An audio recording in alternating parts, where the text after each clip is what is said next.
mais um domingo em que vamos cultuar o nosso Deus de uma maneira diferente do que estamos habituados. Um culto online, remoto.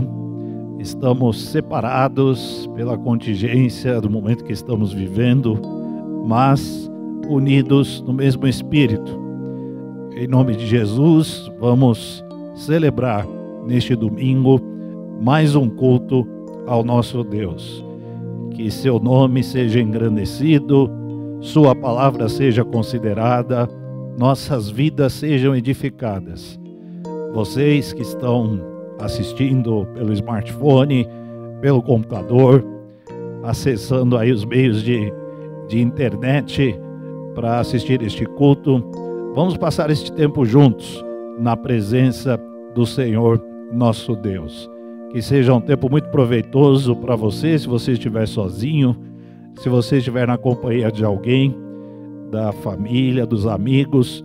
Que seja um tempo muito proveitoso, de edificação, de lucidez, de clareza espiritual na presença do Senhor. Que o Espírito Santo nos dirija, nos conduza neste momento especial de culto. Várias pessoas separadas pela contingência, mas unidas num só Espírito, um só Senhor, uma só fé, um só batismo, para a honra e glória do nosso Deus. Nós vamos começar este culto cantando um hino de louvor ao nosso Deus, exaltando, engrandecendo ao Senhor. Nós poderemos cantar juntos este hino de louvor a Deus.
Nós vamos ter agora um período de oração.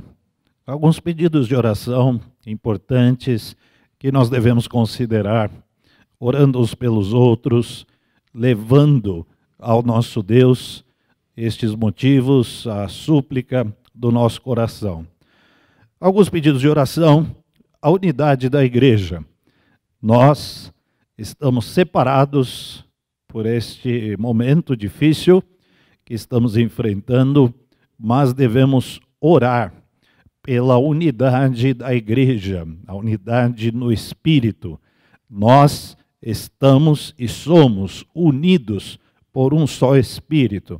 Esta unidade pressupõe a preservação da palavra de Deus no mais alto nível do nosso coração, a consideração dos valores do reino de Deus, a oração pelos irmãos, o amor pela igreja, pelo próximo. Tudo isto tem a ver com a unidade do povo de Deus. Então, motivo de oração permanente neste momento, também que estamos vivendo, a unidade da igreja. A Igreja Batista em Vila das Belezas, unida em espírito para a glória de Deus. Vamos orar também pelos pastores e pela liderança da nossa igreja. Nós, líderes, precisamos de muita sabedoria, discernimento, percepção aguçada para liderar a igreja neste momento difícil. Então, vamos orar pelos pastores e pela liderança da nossa igreja. Vamos orar também pelos enfermos, as pessoas que estão enlutadas, famílias precisando da oração, do apoio da igreja em oração. A distância é um problema para nós e a oração é uma solução. A oração encurta as distâncias, a oração nos une uns aos outros pelo Espírito Santo. E vamos orar pela nossa cidade. Nossa cidade está vivendo um momento diferente, um momento difícil em vários aspectos. A questão da saúde pública, a questão econômica, vários aspectos aí envolvendo a nossa cidade. E oremos também pelas autoridades. Vamos ter agora este momento de oração. Baixe sua cabeça aí onde você estiver, feche os olhos, vamos orar uns pelos outros. Nosso Deus, nós te agradecemos porque Tu és o único Deus verdadeiro, Teu Filho, o único Salvador bendito, e nós cremos em Cristo Jesus que Teu povo está unido em torno de Jesus para a glória e honra do Teu santo nome. E nesta hora, nós te agradecemos pela oportunidade deste culto, pela bênção de poder, juntamente com a família da fé, celebrar o Teu grande nome, exaltar a pessoa do Teu Filho amado. Nós pedimos pela unidade da nossa igreja, que ela seja preservada, que os valores do reino sejam considerados, que a palavra do Senhor seja mantida no mais alto nível do nosso coração. Livra-nos do mal, mantenha a igreja unida para a honra e glória do Teu santo nome. Abençoe, Deus, as pessoas que estão enfermas, as famílias enlutadas. Pedimos também pela nossa cidade, nos proteja. Toda esta onda de contaminação, essa contaminação exponencial, que isso seja contido, que o Senhor tenha misericórdia de nós. Abençoe as autoridades públicas de saúde, as autoridades governamentais, dê sabedoria aos nossos líderes. Pedimos também pela liderança da nossa igreja, os pastores, os líderes de ministério, guarde-os em Tuas santas mãos, dando sabedoria, discernimento, lucidez a todos nós, para a condução do rebanho do Senhor. Nós te agradecemos e pedimos em nome de Jesus. Amém. Nós vamos considerar agora a bendita palavra de Deus. Se você puder abrir ou teclar, dependendo aí da tua forma de consulta à palavra de Deus, em 2 Crônicas, capítulo 31, a partir do versículo 20. 2 Crônicas, capítulo 31, são 2 versículos, 20 e 21, e nós vamos ler também o versículo 1 do capítulo 32. Portanto, nós leremos 3 versículos. 2 Crônicas 31, 20 e 21, e o capítulo 32, versículo 1. Diz assim a palavra de Deus: e assim fez Ezequias em todo o Judá, e fez o que era bom, e reto, e verdadeiro perante o Senhor seu Deus, e em toda a obra que começou no serviço da casa de Deus, e na lei, e nos mandamentos, para buscar a seu Deus com todo o seu coração, o fez e prosperou. Depois dessas coisas e dessa fidelidade, veio Senaqueribe, rei da Síria, e entrou em Judá, e acampou-se contra as cidades fortes, e intentou separá-las para si. Amém. O rei Ezequias, ele figura entre os grandes reis usados nas mãos de Deus. Ao lado de Josias e Davi, por exemplo, Ezequias, ele recebe menção da palavra de Deus como um grande rei. Talvez ao lado de Josias e Davi, Ezequias tenha sido um dos grandes reis de Israel. Ele foi rei de Judá, ele já foi rei no período dos reinos divididos, reino do norte, Israel, reino do sul, Judá. E Ezequias, portanto, ao lado de Davi e Josias, é considerado um dos grandes reis da história do povo de Deus. Ele foi rei de Judá por 29 anos, um reinado longo, liderou grandes reformas na nação de Judá. A primeira delas, a reforma espiritual. Judá estava entregue a um ambiente de idolatria, de paganismo sem precedentes. E Ezequias, uma das grandes reformas realizadas por ele, foi a restauração espiritual da nação, destruindo todos os ambientes de idolatria, acabando com sacerdotes idólatras que prestavam cultos aos astros, a demônios, praticavam feitiçaria. Ele limpou a terra de Judá de toda essa gente, destruiu os altares, os tabernáculos pagãos, ele acabou com tudo isso. Uma reforma espiritual, ao mesmo tempo religiosa, porque com isto ele estava objetivando retomar o culto sincero, verdadeiro ao Deus de Israel. Portanto, incentivando sacerdotes, levitas, da ordem de Levi, pessoas comprometidas com a lei de Moisés, que poderiam conduzir o povo de Judá ao verdadeiro culto ao Senhor. Também ele, durante o seu reinado, cuidou da reforma do templo. O templo de Salomão, que já estava bastante deteriorado, havia sido profanado, e ele cuida da reforma desse templo, de sua reparação, de mantê-lo de acordo com a lei do Senhor. E não somente isso, Ezequias também foi uma espécie de rei prefeito, não perfeito, mas prefeito. Ele cuidou da cidade de Jerusalém, de suas reformas, de seus tanques, de seu muro, de suas ruas. Ele foi um homem extremamente usado por Deus para cuidar da cidade. Então, um rei que liderou reformas espiritual, religiosa, do templo e da cidade de Jerusalém. Ele é caracterizado por ter feito o que era bom e reto e verdadeiro perante o Senhor, seu Deus. Até aqui, tudo bem. Que bênção. Graças a Deus pela vida de Ezequias, um homem que buscou a Deus.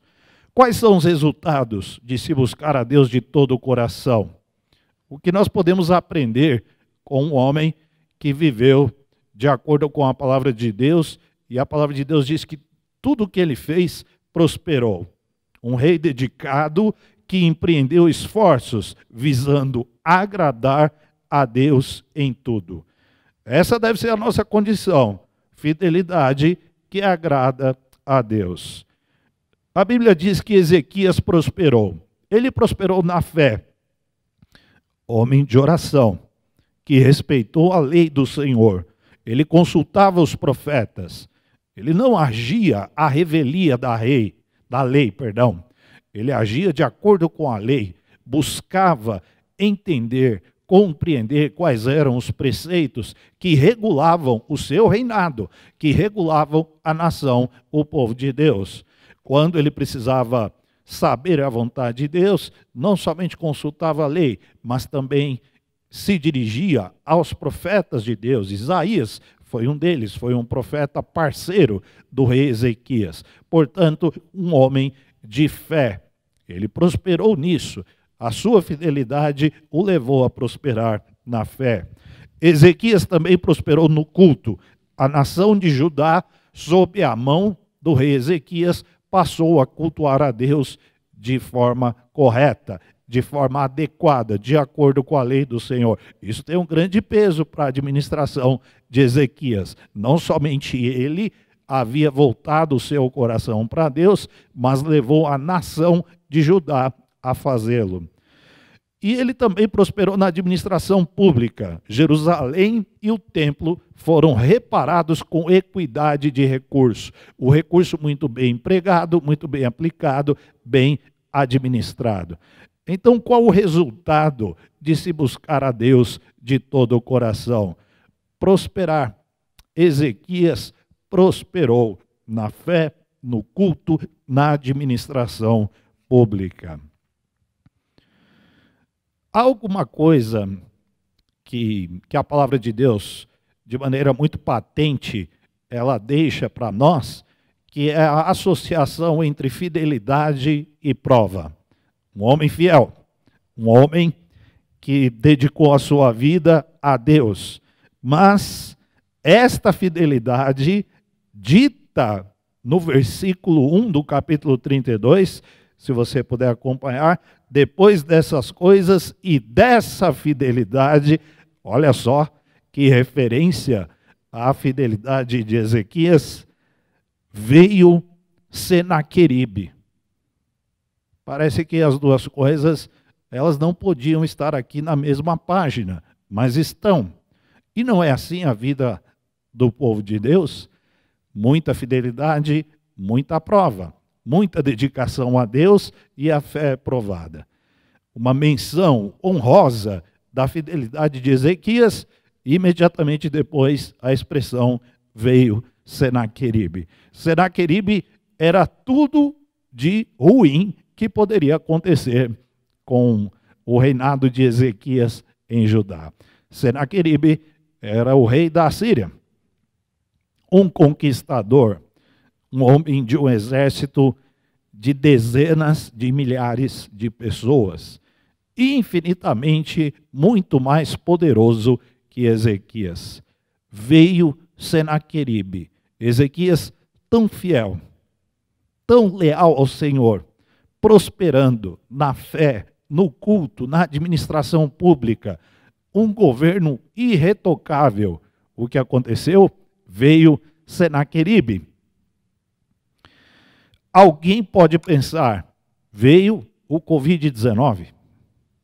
Puxa, logo nós, pessoas tão legais, tão fiéis, por que veio acontecer isto conosco? Por que a chegada deste vírus? Então, Ezequias, tão fiel, tão leal ao Senhor, com um governo austero, de equidade, a reforma espiritual, a reforma do templo, a administração da cidade, a nação cultuando a Deus de maneira correta, de maneira devida, e vem o Senaqueribe. Parece que tem alguma coisa destoando aqui. Tão fiel a Deus e o pior pesadelo possível se aproximando. Veio Senaqueribe. Ezequias, do ponto de vista militar, não tinha nenhuma chance contra Senaqueribe. Ele sabia disso. Os judeus sabiam disso. A corte sabia disso. E por que veio Senaqueribe? Me parece, irmãos e amigos que estão nos acompanhando neste dia, que quanto maior a nossa relação com Deus, o nosso amor a Deus, as provas são inexoráveis. Elas virão mais cedo ou mais tarde. Não necessariamente entenderemos o porquê delas, mas o fato é que elas vêm. E veio Senaqueribe, diz a palavra de Deus em 2 Crônicas 32, 1. Depois dessa fidelidade, veio Senaqueribe. Você pode estar pensando, veio o Covid-19. Estávamos tão bem, com um ano aí planejando grandes realizações, projetos, a nossa igreja envolvida em tantos projetos missionários. Estávamos no meio de uma campanha missionária, tantas coisas acontecendo, a igreja crescendo, uma classe de batismo em andamento. Veio o Covid-19. Por quê? Talvez não perguntemos o porquê, mas o para quê. A nossa fé sendo provada, não estamos aqui entrando em detalhes da origem, do porquê desse vírus. O fato é que a cidade está confinada, nós estamos com limitações geográficas, limitações coletivas, precisando dar respostas, dar mostras de que somos pessoas lúcidas e de que temos consciência de que nosso Deus é Deus presente e que, eventualmente, pode estar provando a nossa fé, sim. Nossa fidelidade, ela pode resultar em prosperidade, mas também ela é testada nas provas. Qual é a próxima prova? Se somos fiéis a Deus, estejamos prontos, pois a prova virá. Nós nos enganamos achando que a vida cristã, a vida com Cristo, é uma vida de isenção de provas. Ou podemos pensar, uma vida de sossego. Não há sossego. Não há tranquilidade do ponto de vista emocional quando estamos muito ligados no reino de Deus, porque seremos de alguma forma atacados ou seremos provados. Precisamos estar alertas. Quantas vezes Jesus disse, vigiai, vigiai. Quem vigia não fica sossegado. Quem vigia está sempre alerta, sempre atento a todas as coisas. Claro que Deus, Ele provê o nosso bem-estar, provê a nossa cura, o nosso sustento, mas num período de provas, e a prova veio, a prova chegou, ela é incontestável, ela está aí. Precisamos lidar com isso, mantendo a fidelidade. E nisso Ezequias, ele tem alguma coisa a nos ensinar também. Depois de uma prova, vem outra. Ezequias, ele foi provado ao longo do seu reinado nas reformas. Ou alguém acha que foi fácil realizar a reforma espiritual? A nação estava entregue à idolatria, à feitiçaria, ao mal. O diabo estava sobre aquela nação. Então uma reforma foi necessária, um desafio, uma prova. A reforma religiosa, destruir os altares pagãos e reformar o templo do Senhor e reconstituir os sacerdotes de Moisés, da lei de Deus. Isso foi uma prova. A própria reforma do templo, o templo que havia sido profanado, a cidade de Jerusalém estava acabada, precisava ser reformada. E ele foi usado por Deus para isso. Tudo vencido, superado com a bênção de Deus. Depois que ele fez tudo isso, que veio sossego? Não, veio Senaqueribe. Quando achamos que as coisas vão sossegar, outras provas virão. O povo de Deus precisa aprender a lidar com isso. Paraíso, descanso, é no céu. Estamos lá, com os nomes arrolados no livro da vida, mas ainda vivemos neste mundo. Mundo de provas, mundo de aflições. Depois de uma prova, vem outra prova. Aquela notícia que tira o chão dos nossos pés. Aquela notícia, por exemplo, que nos obrigou a ficar em casa, a permanecer em nossos lugares, a aquietar. Aquietai-vos e sabei que eu sou Deus, diz o próprio Senhor. Nós sabemos como o rei Ezequias lidou com Senaqueribe. Do mesmo modo, como havia lidado com as reformas desafiadoras ao longo de sua vida. Ele buscou a Deus. Então, nós não estamos aqui discutindo se haverá provas ou não. Me parece que é claro que a palavra de Deus ela associa fidelidade a provas. Quanto mais fiéis a Deus, mais seremos provados. Mas esta prova resulta em prosperidade, sobretudo do ponto de vista espiritual. Há dois modos de encarar as provas. Um, olhando para a prova em si. Dois, olhando para o Senhor. Nós precisamos saber o que a gente quer. Vamos olhar para o problema? Vamos focar somente no problema, considerando o problema invencível, insuperável, ou vamos olhar para Deus? Se focarmos somente no problema, poderemos desfocar de Deus. Ou seja, a nossa visão ela pode ficar turva, embaçada, podemos perder a referência. O problema passa a ser o nosso Deus, passa a regular a nossa maneira de pensar, de ver as coisas. Só vivemos em função disso, falamos disso, pensamos nisso, até temos pesadelo com isso. Não estou querendo minimizar a prova ou o problema em si. O Senaqueribe era uma prova muito grande, era um problemão.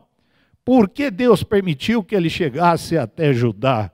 Não sabemos, mas sabemos que a fé de Ezequias foi provada. Nós temos um Covid-19 às portas, muito próximo, muito perto. A cidade está confinada. Hoje, não estamos reunidos na igreja por conta disto. Qual é o tamanho disto? Será que nós vamos ficar o tempo todo maximizando algo que, de repente, não é tão grande, tão importante assim? Quantas notícias nós estamos replicando acerca deste assunto? Nos grupos de WhatsApp da nossa igreja, o que temos falado? Só neste assunto? Será que não há outro assunto sobre o qual nós não possamos nos debruçar, compartilhar, aplicar em nossas vidas?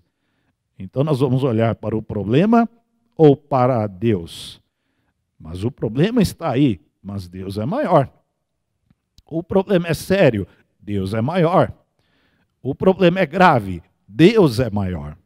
Ezequias aprendeu isso. Ele sabia que por si só ele não poderia lutar contra Senaqueribe. Nós sabemos que por nós mesmos não podemos lidar com o inimigo invisível. Ou alguém acha que um simples uso de álcool gel pode impedir que um vírus invisível, grave, que impedir que esse vírus possa nos alcançar. Isso é uma baita de uma ingenuidade. Se Deus não edificar a casa, se Deus não guardar o povo de Deus, quem o fará? Claro que devemos adotar precauções, medidas, mas os nossos olhos, eles devem estar fixados no Senhor, em sua palavra, e nisto nós podemos aprender com Ezequias. Portanto, há dois modos de encarar a prova: olhando para a prova e olhando para Deus. Ezequias preferiu olhar para o Senhor. Isso não o isentou das provas, mas o ajudou. Vamos olhar para Deus. Não significa que não seremos atingidos. Nós não somos inexpugnáveis, invulneráveis. Somos vulneráveis, somos frágeis, mas o nosso olhar deve estar naquele que nos ama, em Deus, que tem todo o poder para nos conduzir no vale da sombra da morte, para nos abrigar à sombra do Altíssimo, Todo-Poderoso. Nós estamos peregrinando, caminhando neste mundo. Provas virão. Não vamos maximizá-las, transformá-las num Deus. Vamos lidar com elas olhando para o Senhor. Ezequias fez. E o que aconteceu? Deus livrou Ezequias da mão de Senaqueribe. Ezequias não lançou uma só flecha. Não mandou um só cavalo de batalha, mesmo porque ele não teria chance. Deus fez todo o trabalho. Bendito seja o nome do Senhor. Deus nos guarda e nos protege. E isto não significa que somos inatingíveis. Não somos. As provas nos servem para o aprimoramento da fé. Será que a nossa fé tem agradado a Deus? E a fé, ela precisa ser provada e demonstrada. Deus prova a nossa fé e no meio desta prova nós precisamos mensurar, demonstrar. Como temos feito isto? Como nós temos nos portado durante estes dias? Quais têm sido as nossas postagens na internet? Sobre o que temos falado? Qual é o nosso olhar? Qual é a nossa maneira, o nosso modo de pensar? Quais são as nossas abordagens? São perguntas importantes que nós precisamos fazer, porque a nossa fé está sendo provada. E no meio da prova, nós temos de demonstrar, mensurar qual é a nossa percepção da realidade, a nossa percepção do Senhor. É isso que Deus quer de cada um de nós, que sejamos sal e luz, que façamos a diferença no meio da vala comum. Então, todo mundo está indo para uma direção, será que eu preciso ir nesta direção também? Eu estou preocupado com os nossos grupos de WhatsApp, está aparecendo sucursal de jornal, está só replicando as coisas que aparecem na mídia.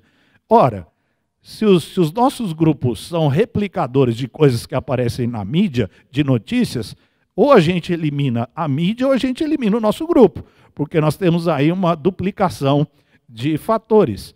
Nós temos de ser diferentes. Nossos grupos, eles podem abordar coisas diferentes.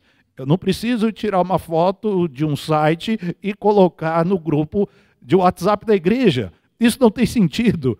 Já tem o site para isso. Se eu quiser saber alguma informação, a mídia está a exaustão lidando com o problema, porque a mídia está focando no problema. Nós precisamos focar no Senhor.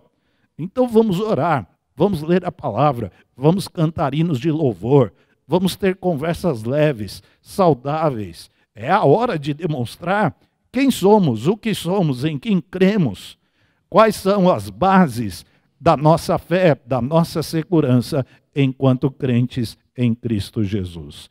E Ezequias, ele nos ensina. Ele foi um grande rei, ele foi um homem que a Bíblia dá um crédito muito grande à sua fidelidade, mas nem por isso ele deixou de passar por provas, e provas duríssimas. O Senaqueribe, ele é o famoso sujeito que a gente poderia dizer não é flor que se cheire, e não era mesmo. E ele deu muito trabalho para Ezequias, mas Deus cuidou de tudo, e Deus tem cuidado de nós, como diz a sua palavra. Portanto, que neste dia nossa fé seja revigorada, nossa vida fortalecida, nossas famílias amparadas pela palavra de Deus, e nós vivamos de acordo com os preceitos da palavra de Deus, para a glória de Deus. E que o nosso grande Deus nos abençoe. Pensando nisto, nós vamos cantar mais um hino juntos, louvando a Deus, exaltando o grande Deus em quem temos crido, a quem temos dirigido o nosso olhar, sobretudo, a nossa fé. Cantemos juntos.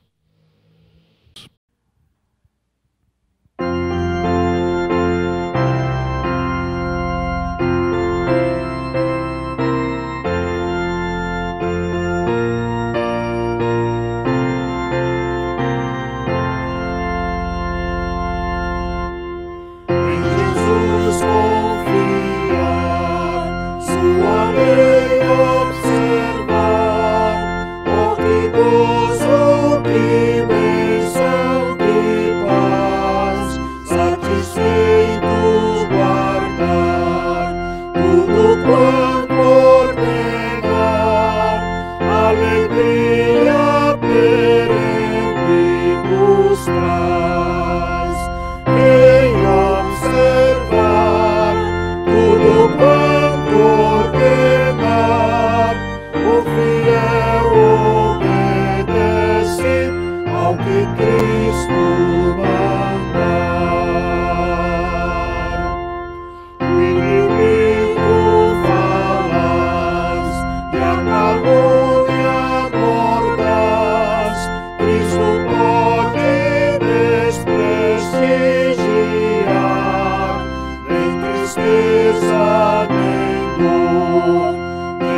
doutrina maior poderão ao fiel abalar.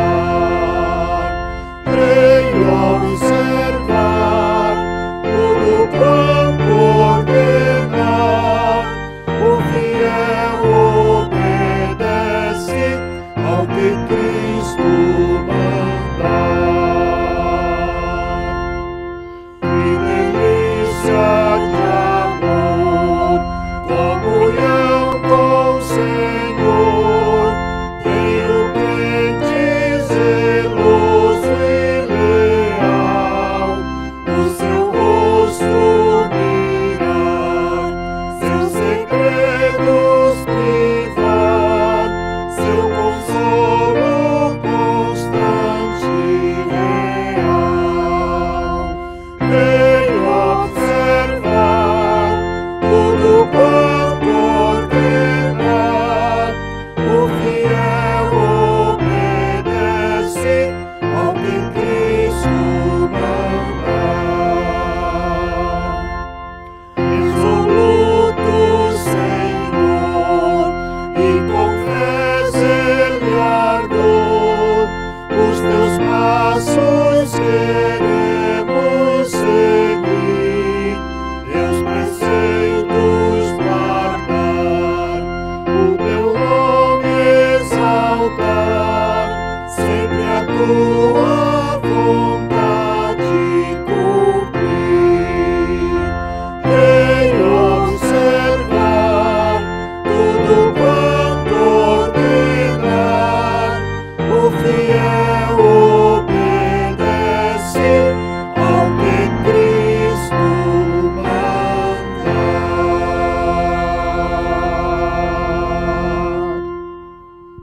Nós estamos chegando ao final do nosso culto. Graças a Deus pela condição que o Senhor Deus nos deu para celebrar este culto.